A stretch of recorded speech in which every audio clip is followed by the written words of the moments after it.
Hey, I'm going to get started by welcoming all of you guys. Welcome to Wat Tung Yu. Nice to see everyone here. Welcome to everyone who's joining online as well. Today is what we call our group learning program, where each Sunday and Wednesday I get together with students, helping them to understand the path to enlightenment. What I do is I start with meditation, and then afterwards I go through a chapter in this book, helping you guys to understand this book slowly but surely. And today we're in chapter 23, which is titled Symbolism of Teachings, Reminders Through Imagery. This is towards the very end of the book, where you learn about artwork, architecture, and symbolism of temple construction and Buddhist culture. Because when you go visit a temple now, it might be like, oh, that's beautiful, or oh, that's interesting. You might decide to take a picture of something, but you don't necessarily really understand the meaning behind the things that you're looking at. By the end of our class today, you're going to understand the meaning of the symbolism and the artwork and the architecture of Buddhist culture and Buddhist temples. This is a really fun class because I'm going to be showing you pictures and walking you through these types of things. So each Sunday I do a different topic, and that's what today's topic is all about.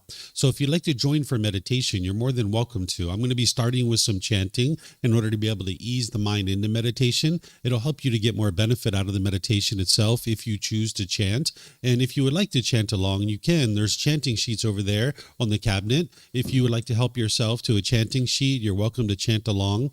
Just understand that, feel free to help yourself. Just understand that this isn't a rite, ritual, ceremony, worship, or prayer, or anything like that, that none of those types of things exist in the teachings of the Buddha. If you've been exposed to rites, rituals, ceremonies, worship, or prayer, thinking that those things are the teachings of the Buddha, those are misunderstandings of his teachings. The Buddha never taught any rites, rituals, ceremonies, worship, or prayer. He taught you to train your mind and do this inner work, this inner development, this inner growth in your mind. During his lifetime, he used chanting as a way to help his students commit the teachings to memory. Every 2 weeks, his students would come together and they would recite his teachings orally. So he used it as a learning tool or as a learning device. So you can see from the origins of this that it's not a rite, ritual, ceremony, worship, or prayer. It's a way to help you to be able to ease your mind into meditation and get more benefit out of the meditation itself. That's how we use it today.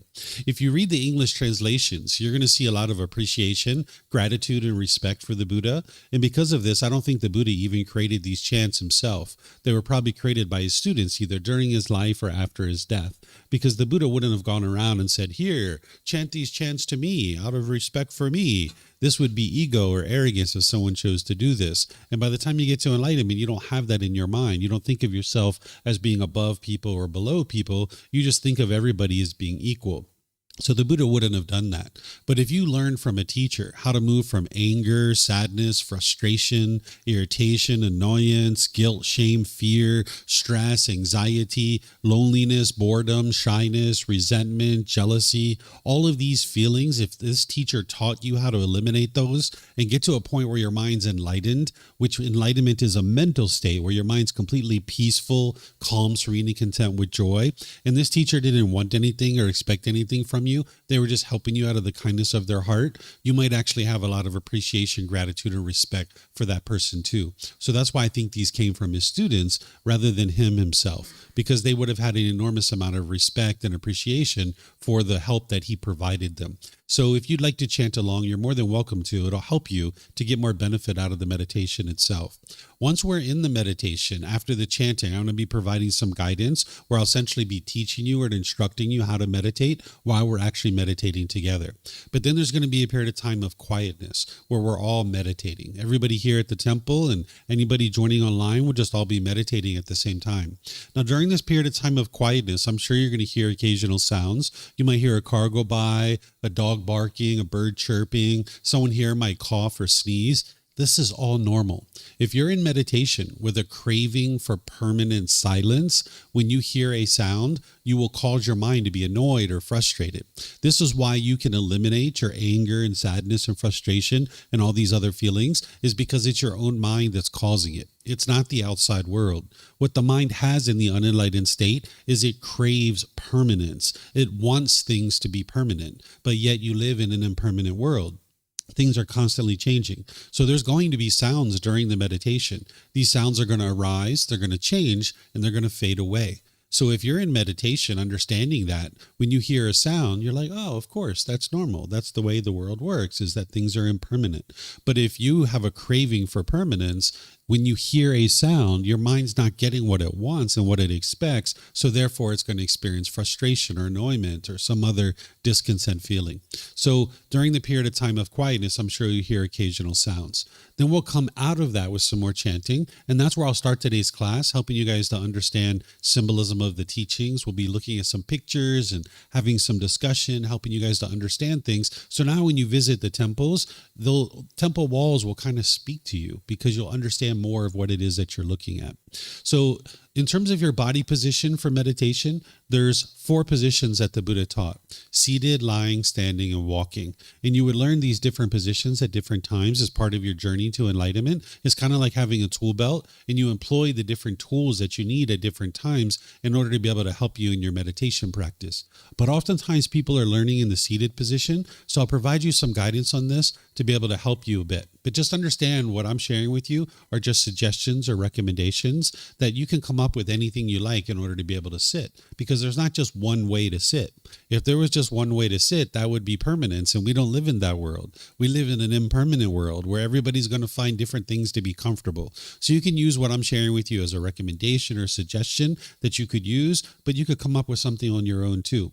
You're not training your body here. What you're doing is you're training your mind. So what's important is that the body's comfortable, not painful and not luxurious, but comfortable. And whatever you find that is comfortable, use that. But here are some things you might consider. You could be sitting on the floor in a chair. Maybe if someone's at home, they're on a bench or a sofa or in a wheelchair. If you're on the floor, you might have some cushions under your rear. This will kind of help soften your seat a bit. And if you're going to bring your legs together in the cross-leg position, you might just choose to do that lightly. Whereas if they're real tight, this can impede the circulation and cause pain in the lower body.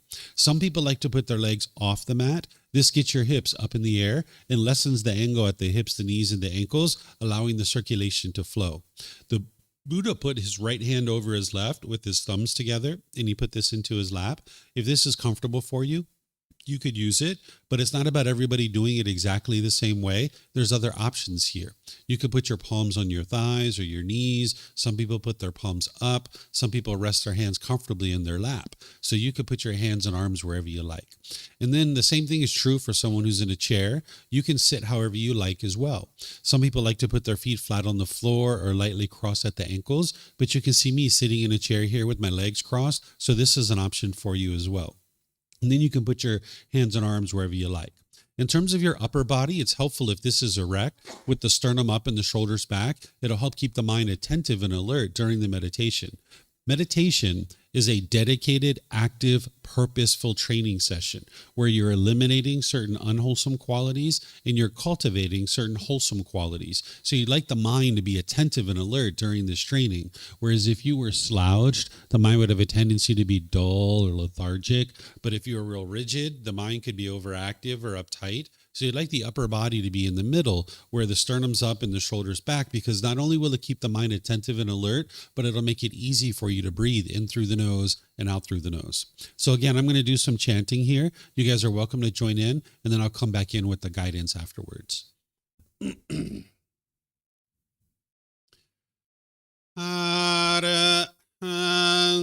Sama samuto mahakewa Putang mahakewanang apiwate ami Sawakato mahakewata tammo Damang namasami Supatipano mahakewato Sawakasangko Sanghang namami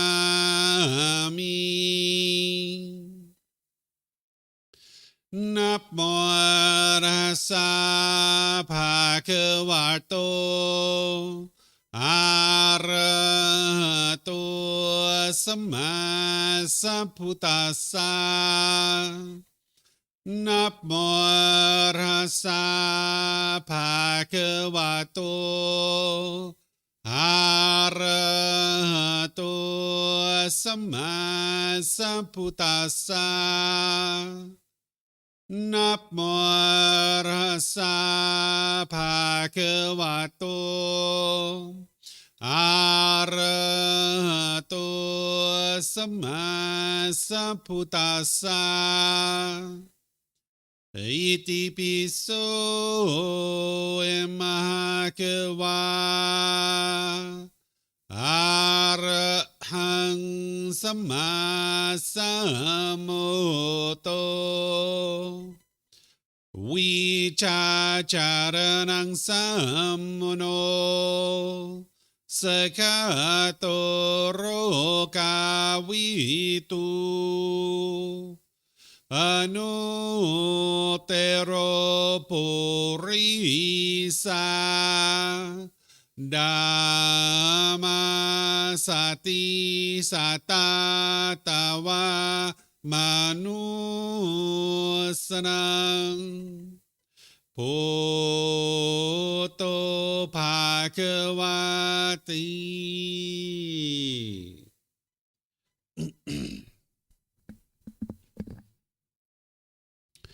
Okay, with the lower body and hands and arms comfortable, and the upper body erect, just close the eyes and start breathing in through the nose and out through the nose. Here you're just looking to establish the breath, a nice, natural, steady, consistent breath. Not forced or controlled, just a gradual inhale through the nose, experiencing the full breath. And then whenever you're ready, exhale out through the nose. Breathing in and out. Breathing in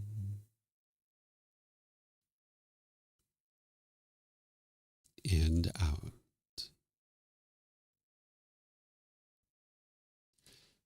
Your breath may not match up with the guidance that I'm providing, and that's okay. This is your practice. I'm just here for guidance. You can use this voice as a reminder that whenever you get to the next inhale, breathing gradually through the nose, developing a nice, natural, steady, consistent breath. And then whenever you're ready, exhale out through the nose, experiencing the full breath. Breathing in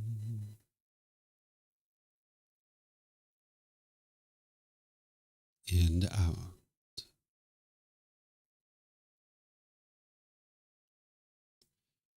Breathing in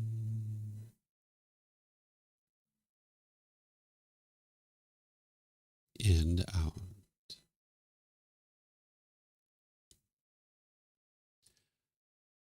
With the breath well established, start fixating the mind on the breath, either the sound of the breath coming into the nose or the sensation of air moving over the skin into the nose. The breath is the present moment. Fixate the mind on the breath, the present moment. Breathing in and out.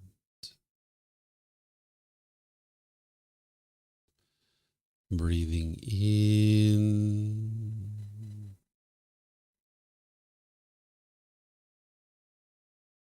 and out.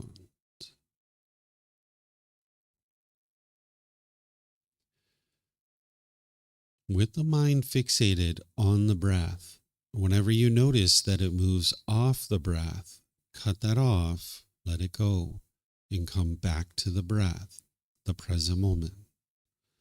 No need to observe the thought, label it, judge it, analyze it, or even try to figure out where it's coming from. Whenever you notice that the mind is moved off the breath, cut that off, let it go, and come back to the breath, the present moment. Breathing in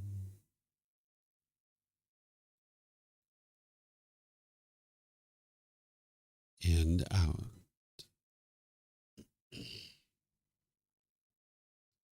Breathing in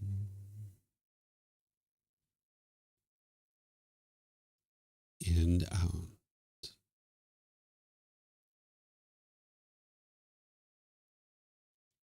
I'm going to be quiet now and let you do this work of focusing on the breath, cutting off and letting go anytime the mind moves off the breath. You have nowhere to go. There's nothing to do. No one needs you right now. This is your time to focus on the breath. Breathing in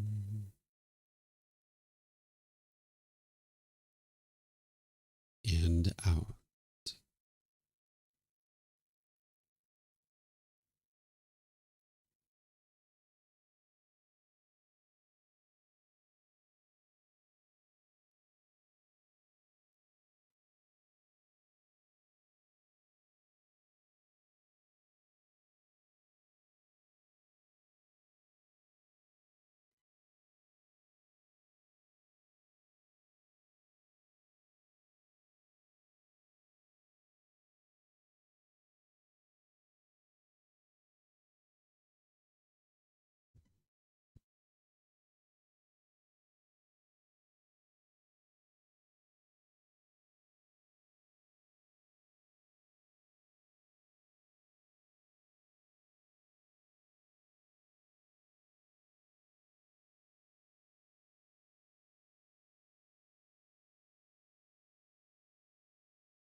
Arahang Sama Sambuddho Imagery Bhutang Mahakewanhang Abhivateyami Savakato Mahakevata Tammo Dhammang Namasami Supatipano Mahakevato Savaka Sangho Sanghang Namami Namo Rasa Bhagavato Arahato Sama Sambuddhassa Namo Rasa Bhagavato Arahato Sama Sambuddhassa Namo Rasa Bhagavato Arahato Sama Sambuddhassa Iti piso Imagery Arahang Sama Sambuddho Vicacaranang Sammuno Sakato Rokavitu Anuttero Purisa Dhamma Sati Satatawa Manusrang Bhutto Bhagavati. Okay, if you guys would like to slowly make your way out of meditation. Once again, good morning to all of you guys. Nice to see everyone here. Welcome to Wat Tung Yu. Welcome to everyone online as well. This individual who referred to the Buddha as the Buddha was born in 563 BCE. He was born in an area that we refer to as Nepal, and he attains enlightenment at the age of 35, and he teaches for the rest of his life up until his death at the age of 80. He died in 483 BCE, and when he was teaching, he was speaking a language that didn't have a written script, that the technology to write things down didn't exist in that region of the world, so he used symbols as a way to help his students to remember his teachings. So like this symbol behind me, it has a certain meaning. And if you were in a teaching with the Buddha, if he was sharing a certain discourse with you, and you understood his teachings orally, when you saw this symbol, it would help to remind you of his teachings. So it kind of brought the teachings to the forefront of your mind. And nowadays, the temple is kind of like the focal point of learning and growing and developing in the teachings of the Buddha. And you'll see a lot of these symbols in the artwork, the architecture, and the symbolism at a temple. And when you visit temples, if you understand these symbols, it's almost like a unspoken language that if you see these symbols, then it can remind you of the teachings of the Buddha. So what I've done is at the end of this book that I spent the entire book teaching people about the teachings of the Buddha. And then at the very end, once people know what the teachings of the Buddha are, I start sharing some of these symbols that the Buddha used during his lifetime. Because these symbols are still in practice today. They're still being used today. And if you understand what these symbols are, when you visit a temple, it's almost like the temple walls speak to you. So what I'm going to do is I'm going to share with you the symbolism of the teachings and how the Buddha reminded people of his teachings through this imagery. And it'll help you to be able to visit temples details and have a more enjoyable experience as you're visiting the temple.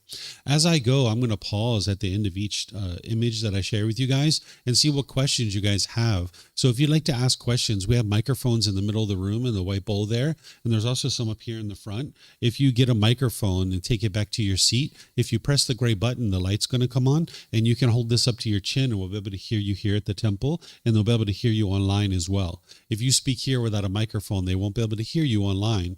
And then if you would like to keep these microphones with you, you're more than welcome to, because you might have more than one question, or someone around you might have a question, and you can just share the microphone with them. And if you're not using it, if you could turn it off, that'll be helpful so we don't get feedback through the speakers. For those of you guys that are online, if you would like to ask questions, you can put that into Facebook, YouTube, or Zoom in the comment section, and I'll be able to see that. And if you're in Zoom, you can electronically raise your hand, unmute your microphone, and ask any and all questions that you like.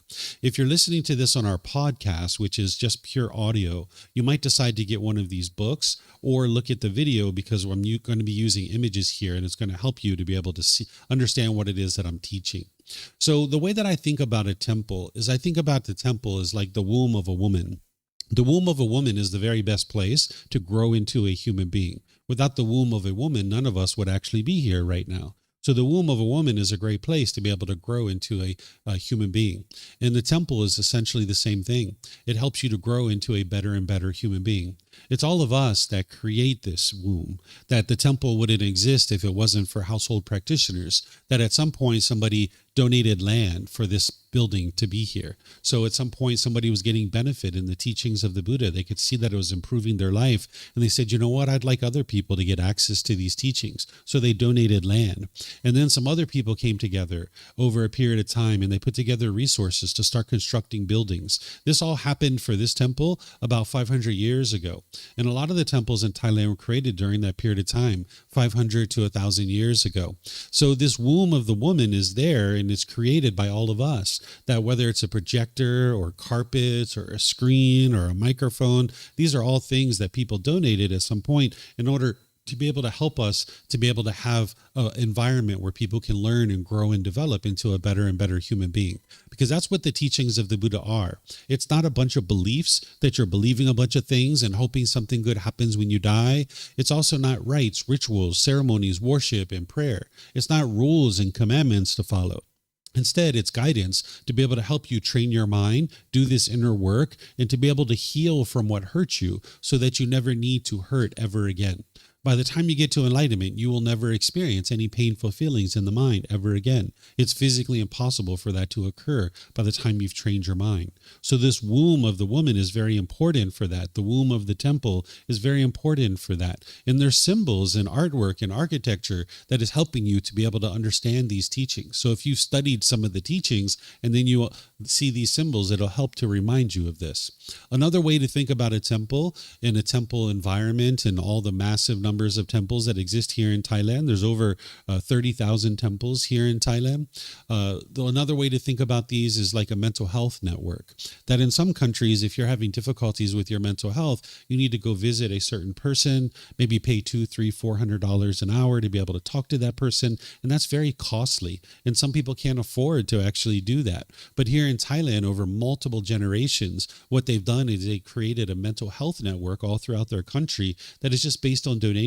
There's never an expectation of a donation or a requirement for a donation, but that's how these places were created. And now, as a member of a community, you can go visit any of these temples, and you can find somebody like me that is there that can potentially help you with certain personal or professional challenges that you're having. If you're having certain challenges in your life, maybe you're arguing with your life partner, maybe you and your children aren't getting along, maybe your career, you feel like it's stagnated and it's not improving, there's somebody that you can go find that you can reach out to and you can get help from. It's like a mental health network, essentially. This is the way that I think about these temples.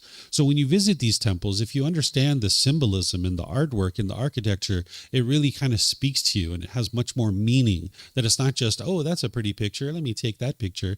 It's like, oh, I understand what those artists were trying to communicate. Because when these temples were built over 500 to 1,000 years ago, the artists were communicating. They were explaining something to you. And if you understand that language, you can actually interpret what it is that they're sharing.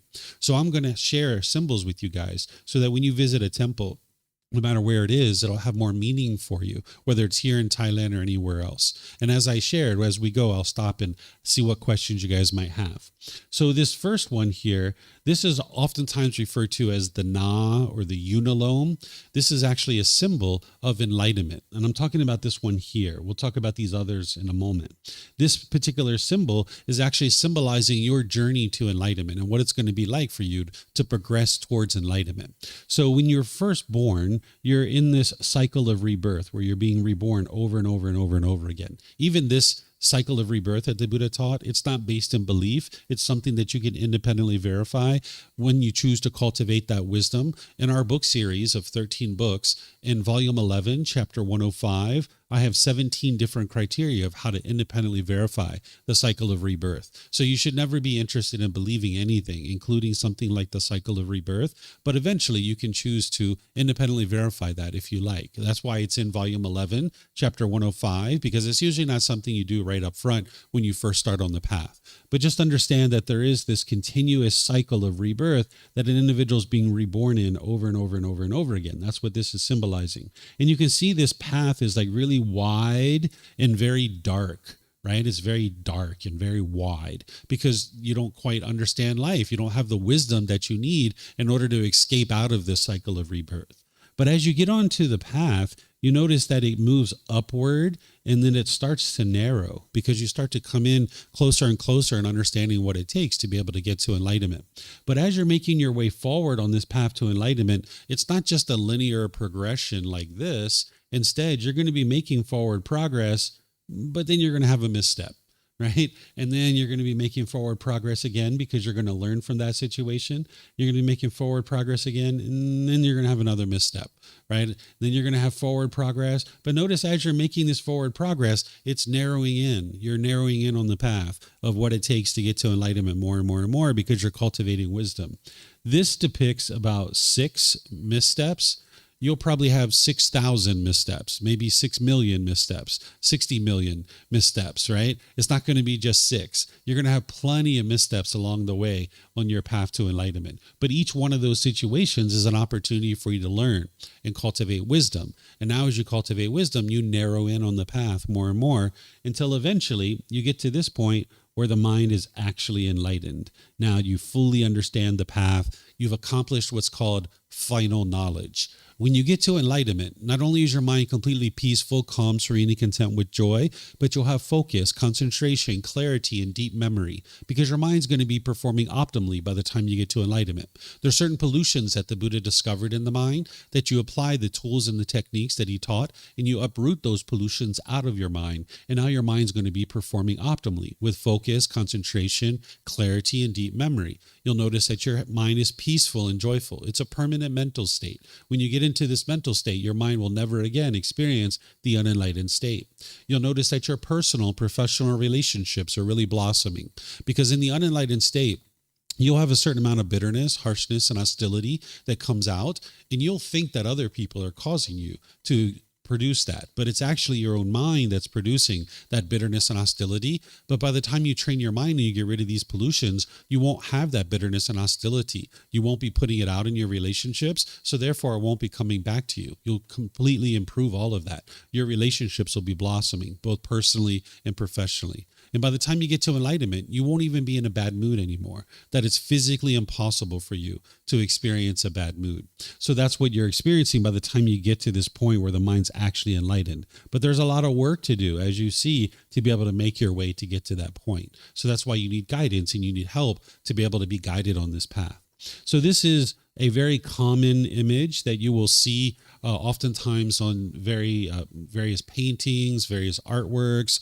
The monks sometimes hold these fans and these kind of shields, and they're sometimes on that. Sometimes it's on statues. You'll see it like right here in the middle of the eyebrows where the third eye is, this inward-looking eye, this introspection. You might see this. This is a symbol of enlightenment in your journey to enlightenment. It's referred to as the Na or the unalome. There's different ways to refer to it. So this is the one that you'll see that's very popular. You'll see it very commonly. But just like everything in the world, it's impermanent, right? So different artists have come up with different ways to represent this. And that's what you see on the sides here is These are ones that I just got off the internet, that I went out there and I looked to see what else was available. And there's some artists that have created these, which are very similar to this, but they're different. But you can see that it's essentially similar. It's very messy at the very beginning, right? And then you make your way upwards, and then you're making these backward steps. And then eventually you hone in on what it takes to get to enlightenment. Same thing here, right? It's very messy at the beginning. When you're off the path to enlightenment and you don't have this wisdom of the Buddha's teachings, life is very messy. It can feel somewhat miserable when you have a lack of wisdom about the path to enlightenment. As you have broken relationships, as you lose your job, as you're experiencing certain difficulties and struggles, you can have a lot of stress and anxiety and frustration. Life can feel pretty miserable in the unenlightened state. But as you get closer and closer to enlightenment, life becomes so peaceful and so joyful through training the mind. So that's what these are all representing. So do you guys have any questions on this particular image here? Something you'd like to ask or discuss? No questions? Okay, let me see online here. I don't see any online either. Okay, so now we'll go to this next one.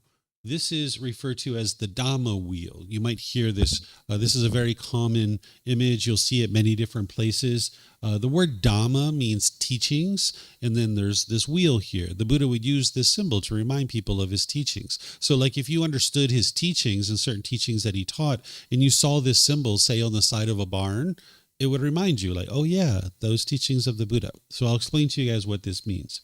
So what this is this is the circle here of this Dhamma wheel is reminding you of the cycle of rebirth, and that you're continually being reborn over and over and over and over and over again.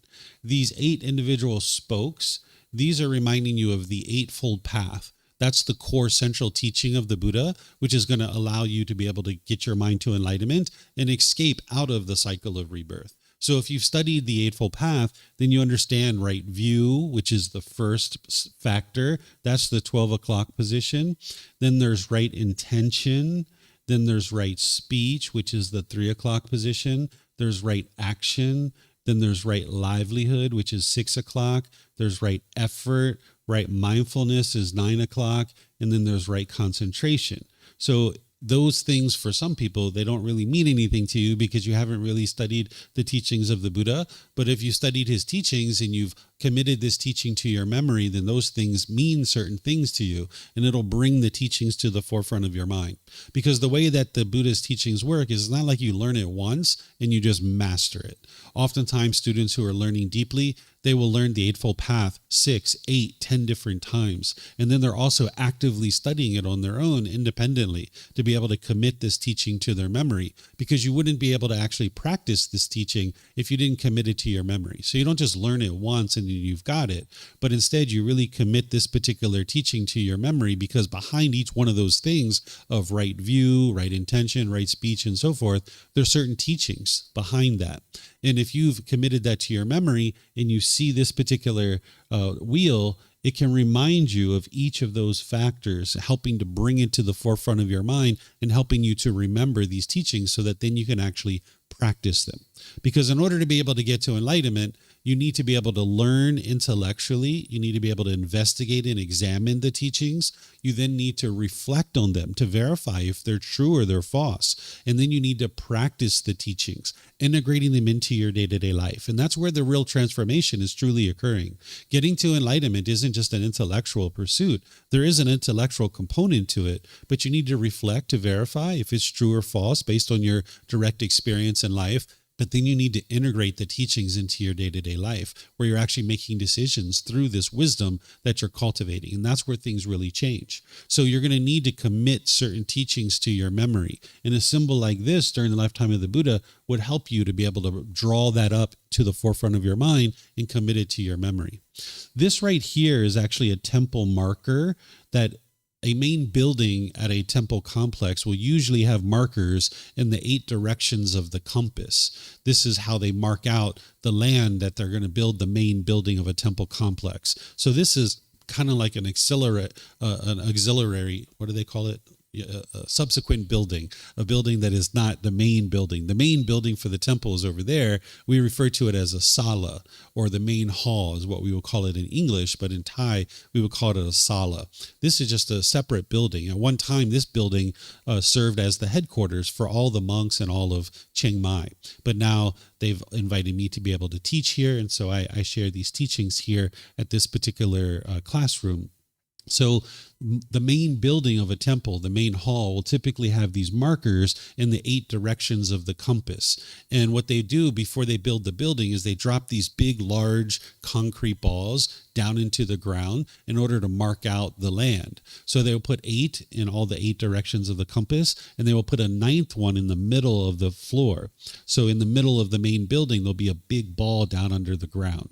They don't put a marker on that one because it's right in the middle of the floor of the main building, but typically around the outside of the main building, they will have markers. So some temples have these, the vast majority of them do, but some of them don't. So like here at this temple, they don't have markers in the 8 directions of the compass, but a lot of the temples do. And that's what this is serving as a temple marker, but they're using this Dhamma wheel as that. More frequently, what you're going to see for the Dhamma wheels, you're going to see it like this behind the head of a statue. If you look at this particular temple, if you go into the main building, there's a big statue of the Buddha, and on the wall behind him, you're going to see this Dhamma wheel. This is signifying something that happens when a Buddha awakens to enlightenment. That a Buddha getting to enlightenment, what a Buddha is that they get to enlightenment by themselves without the help of any teachers or any guides. They then dedicate the rest of their life to sharing their independently discovered teachings with countless people, and countless people will get to enlightenment during that person's lifetime. They then preserve their teachings in such a way that countless more people will get to enlightenment after their death. So these are the 3 main criteria of what makes a Buddha a Buddha. This type of individual is very rare in the world. You can get to enlightenment, but you're going to need teachers and guides to help you. You'll be an enlightened being at that point, but you won't be a Buddha. So a Buddha existing in the world is very rare. And if there was a Buddha during your lifetime, this is the very best thing that could ever happen, because a Buddha's wisdom about how to get to enlightenment is going to be very deep and very profound. So a Buddha getting to enlightenment during that period of time, it's like humanity has taken a step forward. They've entered into a new era where the teachings are very vibrant and very strong in the world. So it's said that when a Buddha gets to enlightenment, this Dhamma wheel is on their head, not physically, but figuratively on their head. And what you do is the Buddha would reach up with their right hand, and they would turn this Dhamma wheel in the counterclockwise direction, signifying humanity stepping forward into a new era, where this wisdom that the Buddha figured out on their own is now available to the world. So oftentimes you will see this Dhamma wheel behind the head of a Buddha, whether it's a picture or a statue or whatever it is, you'll usually see it that way. So that's oftentimes the way it's depicted. And you'll see different variations of it. So you can see this one here. This one almost looks like a steering wheel on a boat, right? But this is essentially the Dhamma wheel, right? That's what that is. So this is reminding you of the teachings of the cycle of rebirth and the Eightfold Path, which is the escape out of that cycle of rebirth by training your mind to get to enlightenment. So any questions on this one? No questions? Okay. So this is a lotus flower, and you'll oftentimes see lotus flowers as symbols in Buddhist culture and Buddhist artwork. And there's a reason why people use these lotus flowers, because it actually symbolizes your journey to enlightenment. A lotus flower has roots that are deep down into the earth, and it's usually holding on to the earth very tightly. It's usually like in a murky pond or something like that. And now there needs to be this strong stalk that grows through the murky water of the murky pond. And then once it gets up to the top of the water, it'll break through the water, rising above the water, and then it'll bloom into a lotus flower. So this is a symbol for enlightenment, because your journey to enlightenment is very similar. That in the unenlightened state, you're holding on to the world. You want things to be a certain way. The mind's craving for the world to be a certain way. and you can only be happy if things are your way. That's what the unenlightened mind does, because it doesn't understand the universal truth of impermanence. So the mind's holding on and holding on and holding on. You may be holding on to your possessions, like your mobile phone, your car, your house, your money, your clothes, your jewelry, your relationships, all these different things. You're holding on very tight, and you can only be happy when you get what you want. But because you live in an impermanent world, you're not going to get what you want. So that means when you don't get what you want, your mind ends up in the painful feelings like anger, sadness, frustration, and others. This is what the unenlightened mind's doing. So in order to overcome that, you're going to need to grow a very strong practice based in wisdom. Just like the lotus flower needs to grow a very strong stalk to move through the murky water, you're going to need to grow a very strong practice of wisdom to grow through the murkiness of the world, because the world is very murky. There's a lot of people out there that are killing and stealing and having sexual misconduct and lying and taking substances that cause heedlessness, like drugs and intoxicants and things like this. So you're going to need to have a very strong practice of wisdom, that you understand what's wise and unwise, and now you make decisions wisely. Even if other people are making unwise decisions, you choose to make wise decisions, and you don't conform to what other people do. So you're going to need that strong practice, that strong stalk. And then eventually you'll rise up above that murkiness of the world, and you'll bloom into a lotus flower. This is where you're getting to enlightenment. So even though there's no hierarchy here, that's not the way we think of it, you can understand the analogy of rising above the murkiness of the world. But not everybody's going to get to enlightenment. That's what this closed lotus flower is depicting. The closed lotus flower is depicting that you have the potential to get to enlightenment, that you haven't gotten to enlightenment yet, but you have the potential, because not every lotus flower is going to bloom. If you look at a pond with a whole bunch of lotus flowers, some of them bloom and some of them don't. Right? So whenever you see a closed lotus flower, which you see most frequently in Buddhist artwork and around temples, it's reminding you of your potential, that you haven't gotten to enlightenment yet, but you have the potential to be able to get to enlightenment. When you see a bloomed lotus flower like this one, which is typically depicted on the bottom of statues of the Buddha or around the Buddha, this means enlightenment, that an individual has attained enlightenment. So when you see this bloomed lotus flower, it's oftentimes carved into the bottom of a statue of the Buddha. Even though the Buddha never taught to make statues of him, this is where you'll typically see it, that is either around the Buddha or on the bottom of the Buddha. So any questions on this one? You guys don't have questions today. Okay. So now this is another one. This is one that I just got off the internet. I just went out on the internet and started looking at different images, and I was like, this is interesting. And the reason why I got this one is because I'm showing you how an artist can sometimes combine different things. And if I haven't taught you that particular image, or you haven't learned about it, when you go visit temples, you can just kind of sit back and look at the artwork and be like, what are they trying to communicate here? Because this is not a common image. You won't see this very many places. The only place I ever saw it is when I got it off the internet at this particular time. But based on what I've already taught you, you can probably figure out what the artist is trying to communicate here, right? What do you think they're trying to communicate? Any idea? No takers? Everybody's going to be shy? Yeah, this is the path to enlightenment, right? And what do you think this is? Yeah, a bloomed lotus flower, right? So that's the beauty of learning some of the symbols, is that you can actually step back and look at a certain artwork, even if you've never learned about it. And if you have learned enough about different teachings and different symbols, you can kind of piece together what the artist is communicating. This is one of the fun things about looking at artwork, is trying to figure out, what is this person trying to communicate with their artwork, right? It's a really enjoyable practice. So you might decide to go around temples. It's almost like a scavenger hunt, trying to look at the murals, trying to look at the different things that you see and figure out, what were these artists communicating 500 years ago, 1,000 years ago? What were they trying to communicate? And you can kind of figure that out with some of the things that you've learned. So I would say that, yeah, this is symbolizing the path to enlightenment, your journey to enlightenment, and then enlightenment itself with the bloomed lotus flower, right? Here's another one. You'll see this one commonly at temples. This is a statue of a large snake, and it's usually at the base of stairs like this. So I'm going to explain to you guys what this story is behind this snake.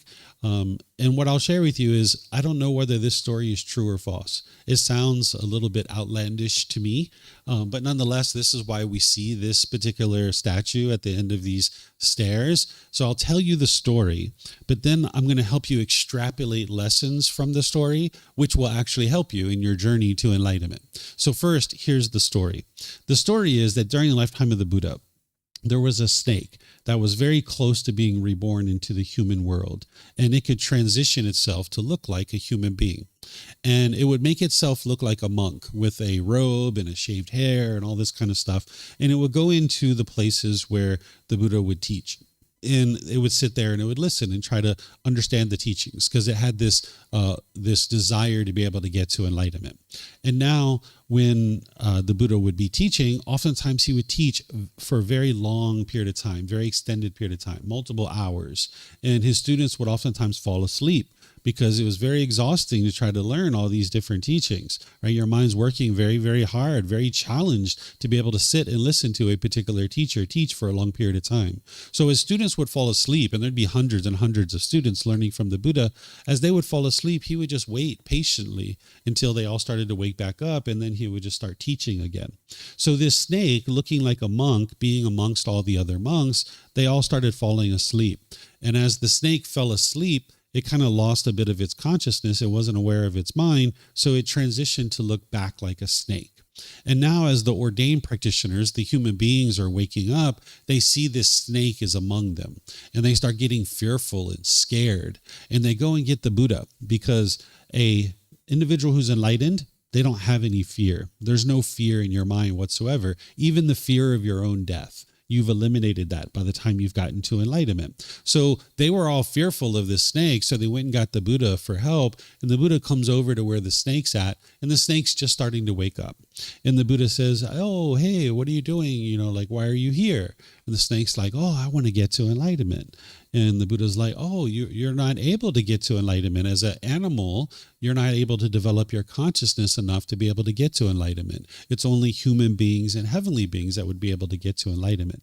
And the snake's like, "No, but I really want to get to enlightenment. I want to get to enlightenment." And the Buddha's like, "Yeah, I understand, but unfortunately, you're not able to get to enlightenment in this life. And these human beings that are learning and trying to get to enlightenment, they're kind of fearful and they're having fear. And if possible, it'd be best if you could maybe leave so that way they can train their mind to be able to get to enlightenment. And from what I understand, you're very close to being reborn in the human world. So therefore, maybe in your next life, you're going to be a human being. And that would be the time for you to be able to learn my teachings." And the snake was like, "No, I really want to learn your teachings now. I want to learn them now."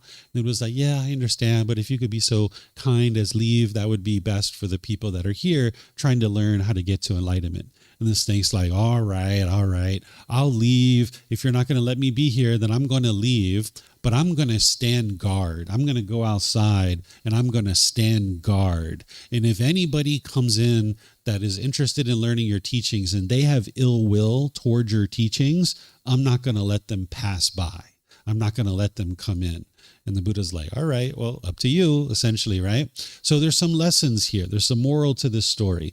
Now, it sounds pretty outlandish to me, right? Like I've never seen a snake that can transition itself to look like a human being. But, scientists tell us 99% of all the animals that once existed no longer exist today. The animals that we see are only 1% of what once existed at one time. So whether there was an animal back then that could have done that or not, I don't know. I wasn't there. I can't independently verify that this story is true, but I can't verify that it's false either. But nonetheless, the moral of the story is what's going to help you. The first thing, that whenever you see these snakes and you're walking into a temple and you see these snakes, the first thing that it can remind you is, thank goodness you're human. You've made it into this human world. You can get to enlightenment, right? Don't let this life go to waste. Don't be complacent. Apply effort and energy and determination and dedication to be able to train your mind to be able to get to enlightenment. Don't allow this life to go to waste. That's the first thing it can remind you of. The second thing is it can remind you that enlightened beings don't have any fear. By the time you get to enlightenment, you would have eliminated all the fear in your mind. right? This is helping you to be able to understand a certain aspect of the quality of the enlightened mind, that it doesn't have any fear. And then the third thing that it can remind you of is not to have ill will towards the teachings of the Buddha. Having ill will towards the teachings of the Buddha would be to be interested to change them or modify them. If you tried to modify or change the teachings of the Buddha, this is going to cause you harm, and it's going to cause harm to countless people. Because once you change the teachings of a Buddha, they no longer lead to enlightenment. So that means you're not going to be able to get to enlightenment if you change his teachings. And if you share that with other people, they're not going to be able to get to enlightenment either. Getting to enlightenment would be the very best thing that could ever happen for you and anybody around you, because your mind's going to be so peaceful and so joyful. So if you modify the teachings, that means you're harming yourself, that you're not going to be able to get to enlightenment. You're going to continue to be angry and irritated and frustrated throughout your life. And if you share those particular things with other people, it's going to harm them too, because they're not going to be able to get to enlightenment. So you would like to come to a temple and learn the teachings that are being shared with you, and then don't believe those teachings, but instead learn them, investigate and examine them, reflect on them to verify if they're true or false, and then practice those teachings, integrating them into your day-to-day life. And as you're training your mind and you're seeing the improvement to the condition of your mind in your life, you're going to know that those teachings are true, because you know situations where you once got angry and frustrated or irritated or annoyed. And when you're in those same situations and you're not experiencing those feelings anymore, you'll know that it's these teachings that are leading to that improvement. So you will have independently verified all the teachings by the time you get to enlightenment, because your mind's so peaceful and so joyful. By the time you get to enlightenment, it'll be 1 year, 2 years, 3 years that you're not experiencing any discontentedness whatsoever. This isn't an instantaneous thing, but instead it's gradual training, gradual practice, or gradual progress.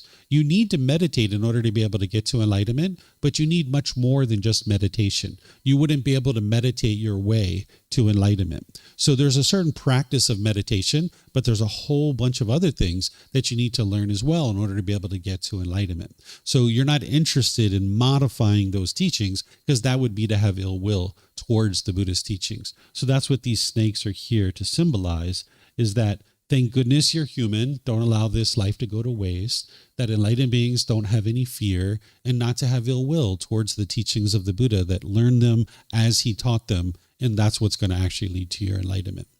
So any questions on this one? Yes, sir. This is my little son.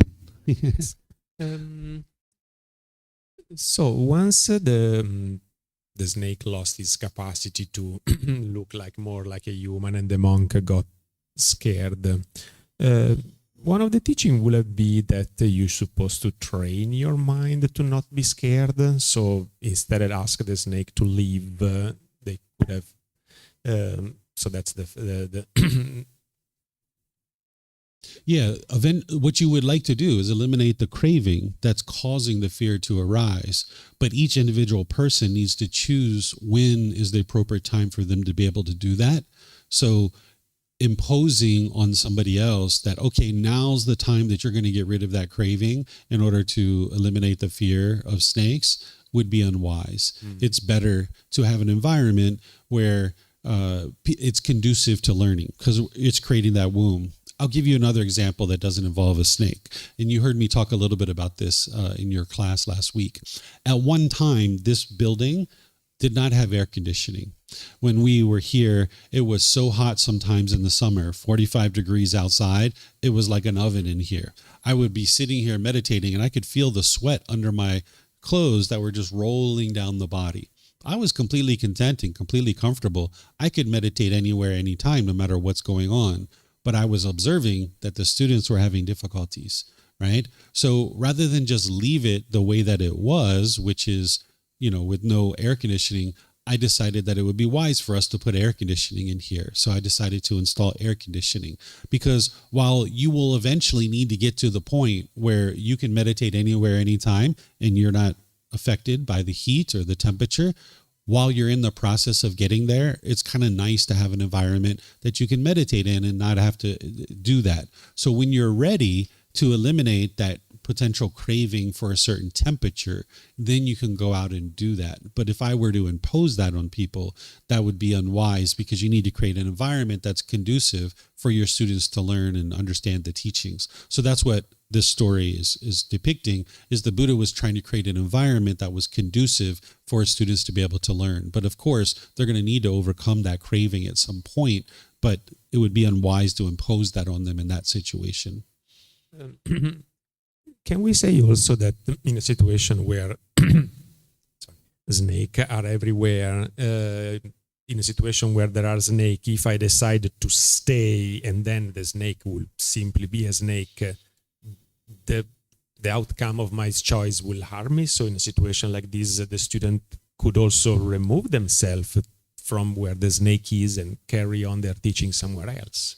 Well, the Buddha was teaching in that environment, so that's why they were interested in learning there. So the Buddha asked the snake to leave so that it, whether this story is true or false, I don't know. There is a story that resembles this in the Pali Canon, but it's not exactly this. So the Buddha, in my opinion, made a wise choice, because there were hundreds and hundreds of people there that were interested to learn. If the snake was there, maybe there would have only been 20 people that were able to learn. A Buddha's interest is for as many people to get to enlightenment as possible. And that's how they preserve their teachings. Because by the time you get to enlightenment, you'll never forget what it took for you to be able to get to enlightenment. So if the Buddha could teach 20 dedicated students or 200 dedicated students, they would much rather teach the 200. They can be completely content and peaceful, whether it's the 20 or the 200. But if you can create an environment that's conducive to 200 people learning, that's best, because now the more people that get to enlightenment, the world just improves more and more and more. So it's the same thing like the air conditioning. I could have not installed air conditioning, and there might have been 5 or 10 people that would be willing to stay here and meditate and train their mind and learn the teachings that I share. But by installing air conditioning, now there's so many more people. Like there's some days that I come here and there's the whole room's full, right? There might be 80 people here. There's still people trying to come in and they can't get in, and they're having to leave, right? So that's a better environment for people. So as a teacher, you would like to create an environment that's conducive to the most learning, because that's what's going to actually produce the most benefits. Okay. I don't see any other questions. Okay, so now this is the last one. This is a leaf that represents enlightenment, because when the Buddha got to enlightenment at the age of 35, he actually realized his teachings were vastly different than what anybody else was teaching at the time.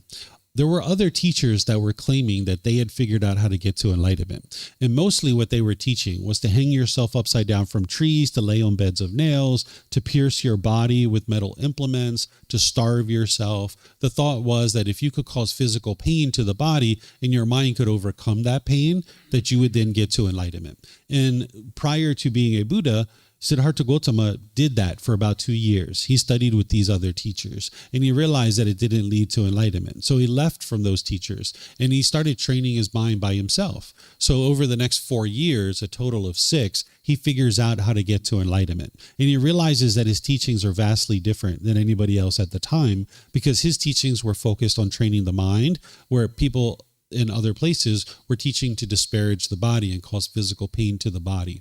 So he was interested in sharing his teachings, but he wasn't sure whether the world was ready to hear what it was that he had to share, because it was so vastly different than what other people were teaching at the time. So he goes to this tree in northeast India, and he hangs out at this tree for 7 weeks, contemplating whether or not he should actually share his teachings. This tree is referred to in English as a Bodhi tree, and this is the shape of the leaf. We actually have a tree just like this at this temple.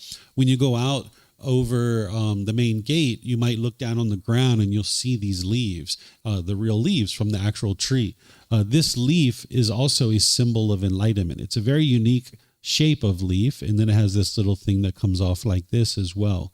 There's a tree here that you can actually go visit in northeast India.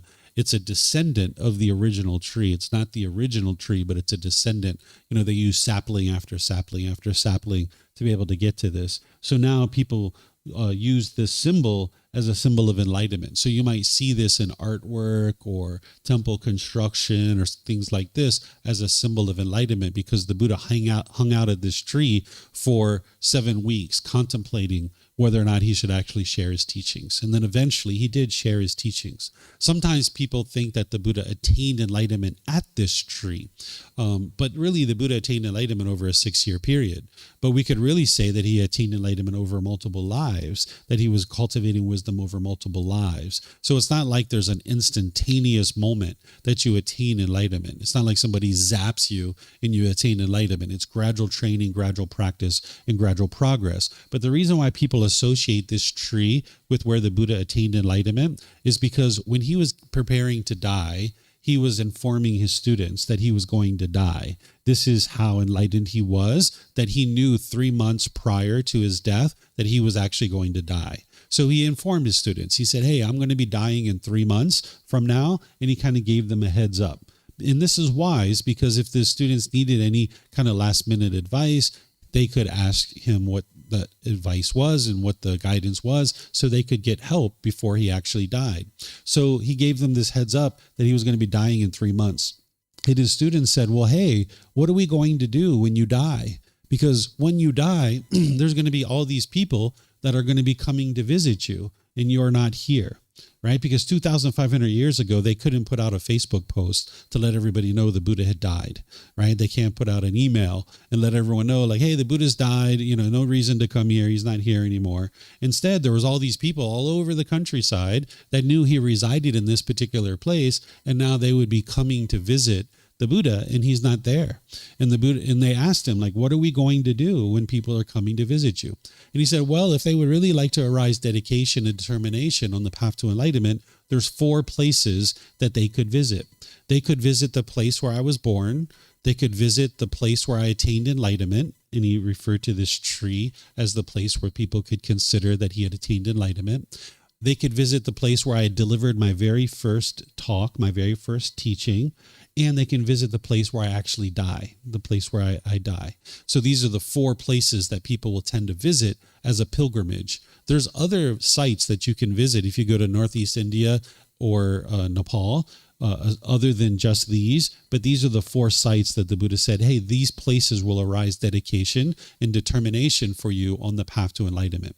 Because when you go to these places, you'll know that this individual lived. Oftentimes people aren't really quite sure about these figures who lived over 2,000 or 2,500 years ago. People aren't quite sure, did Jesus really live? Like, what was that? Or did the Buddha really live? Well, if you learn and practice the Buddha's teachings, you'll see that they actually work. You'll get to a point where you have no doubt this individual lived, but in your journey getting there, you'll have a certain amount of doubt in your mind about this individual. And going to visit these 4 sites, it can arise dedication and determination in your mind, because you can see with your own eyes this person existed, because you can see the physical places that are associated with his life. And there's many of them in that region of the world, because he was all over that area. So any questions on this one here, the Bodhi tree? No questions? Okay. So let me just check online here. I don't see any questions here either. Okay. So what I'll do then is just end class by thanking all of you guys for joining. Thank you for your interest to learn and understand the teachings of the Buddha. If you guys would like to learn more, there's plenty of opportunities for you to do that. This evening at 6:30, I'm going to be doing meditation here with students and also opening up to any questions that you might have. It syncs up with the Sunday night walking market, because there's a shopping market that they put it together. It's the largest market in all of Chiang Mai. Every Sunday they put it together. So if you're going to the market and you'd like to stop by for some meditation at 6:30, we just do meditation, and then I basically just open up to whatever questions students have. Then tonight at 9 p.m., I teach the same topic at 9 p.m. because right now, like, the people in Europe are sleeping. So I live stream all of our classes. So I do it twice a day to make it available to everybody all around the world, that there's a live class available for you. And if you don't make the live class, there's the recordings that people could attend from all of our classes that way as well. And then next week on Wednesday, I'm going to be teaching loving kindness meditation, where we'll actually be doing this meditation that helps you eliminate your anger, your hatred, your ill will, your frustration, even the slightest annoyance or dislike in your mind. You might think that those things are coming from other people when you dislike somebody, but it's actually coming from your own mind. And you can eliminate that, where you can have love and kindness towards everybody. So there's a meditation that'll help you with that. And I'm going to be doing that on Wednesday.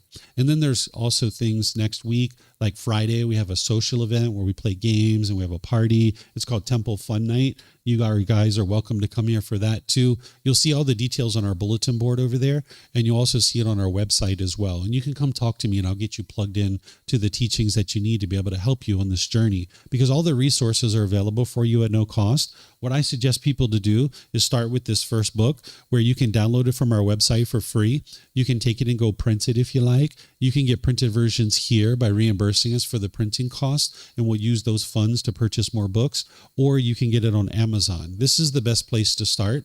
August 9th, I'm going to be restarting this program from the very beginning. Every 7 months, I restart this program. So if you're here in Chiang Mai or you're traveling, you can actually attend through our live stream. You can attend here at the temple, and you can slowly but surely learn the teachings that you need to be able to move your mind closer and closer to the enlightened mental state.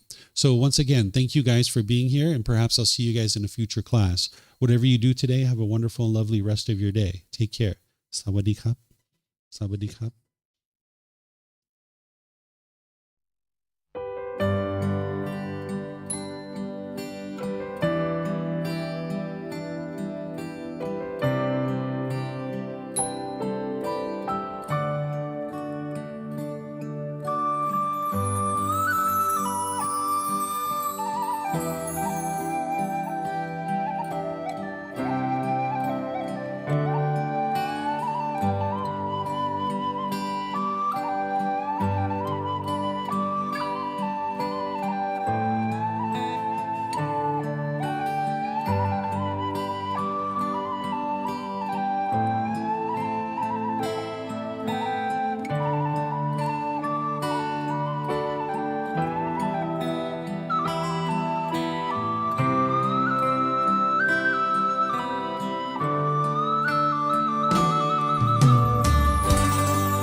Thank you again for watching.